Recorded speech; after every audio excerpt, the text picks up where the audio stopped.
শনিবার সকাল আনুমানিক ৮টার সময় ভোলা ২ আসনের বোরহানউদ্দিন উপজেলার টবগী ইউনিয়নের ৭ নম্বর ওয়ার্ডে দাঁড়িপাল্লার শান্তিপূর্ণ নির্বাচনী প্রচারণা চলাকালে প্রতিপক্ষের সশস্ত্র কর্মীরা অতর্কিত হামলা চালায়।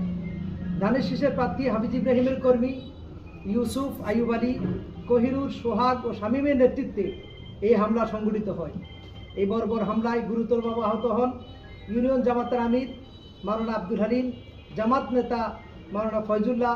এছাড়াও আরও আহত হয়েছেন জামাতের কর্মী ইমন, রুহুল আমিন ভূঁইয়া, শামীম, রাতুল, তানবীর, রায়হান সহ আরও অনেকে। আহতদের মধ্যে মাওলানা আব্দুল হালিম ও মাওলানা ফয়জুল্লাহকে আশঙ্কাজনক অবস্থায় ভোলা সদর হাসপাতালে ভর্তি করা হয়েছে। অন্যান্য আহতদের বোরহানউদ্দিন উপজেলা স্বাস্থ্য কমপ্লেক্সে ভর্তি করানো হয়েছে, তারা সেখানে চিকিৎসাধীন। আমরা অত্যন্ত উদ্বেগের সঙ্গে আরও জানাতে চাই, গত কয়েকদিন ধরে বোরহানউদ্দিন ও দৌলত খান উপজেলার কাচিয়া, পক্ষিয়া, বড়মানিকা, গঙ্গাপুর, সৈয়দপুর ও চরপাতা ইউনিয়নে পরিকল্পিতভাবে ধারাবাহিকভাবে হামলা চালানো হচ্ছে। এই হামলাগুলোতে এ পর্যন্ত আমাদের প্রায় 50 জনেরও বেশি নেতাকর্মী আহত হয়েছে এবং নারী কর্মীদের প্রচারণায় বাধা দেওয়া হয়েছে।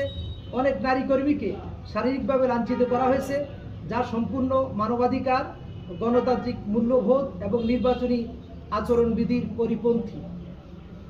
আমরা এই ঘটনার তীব্র নিন্দা ও প্রতিবাদ জানাচ্ছি এবং দোষীদের দ্রুত গ্রেপ্তার ও দৃষ্টান্তমূলক শাস্তি দাবি জানাচ্ছি।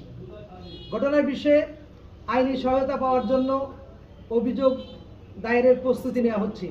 প্রশাসন ও নির্বাচন সংশ্লিষ্ট কর্তৃপক্ষের কাছে আমাদের জোর দাবি, ভোলা ২ আসনে যেন অবিলম্বে নিরপেক্ষ নির্বাচনী পরিবেশ নিশ্চিত করা হয় এবং সাধারণ মানুষ যেন ভয়ভীতি ছাড়া তাদের গণতান্ত্রিক অধিকার প্রয়োগ করতে পারে। আমাদের এই বক্তব্য প্রশাসনের উদ্দেশ্যে আপনাদের মাধ্যমে আমরা দেশবাসীকে এবং সংশ্লিষ্ট কর্তৃপক্ষকে এই বিষয়গুলো জানাতে চাই। আপনাদেরকে ধন্যবাদ জানাচ্ছি এই পর্যায়ে। আচ্ছা, ওদের বাসায় ওরা বাধা দিয়েছিল যে বাসার ভিতরে এখন কোনো পুরুষ নাই, আপনারা তো পুরুষ, আপনারা মহিলা যদি আসতো ভিতরে যাইতে পারতেন। তারপরে উনি আপনারা বাধা দেওয়ার পরে তখন জাস্ট পরামর্শ দিতে বলছে, তারপর ওনার উপরে অতর্কিত হামলা হলো এবং তাদের ঘরবাড়ি লুট হয়েছে এমন একটা অভিযোগ, স্বর্ণ এবং পাসপোর্ট নিয়ে যাওয়া হয়েছে। আমি আপনাদেরকে একটু দেখাতে চাই আজকে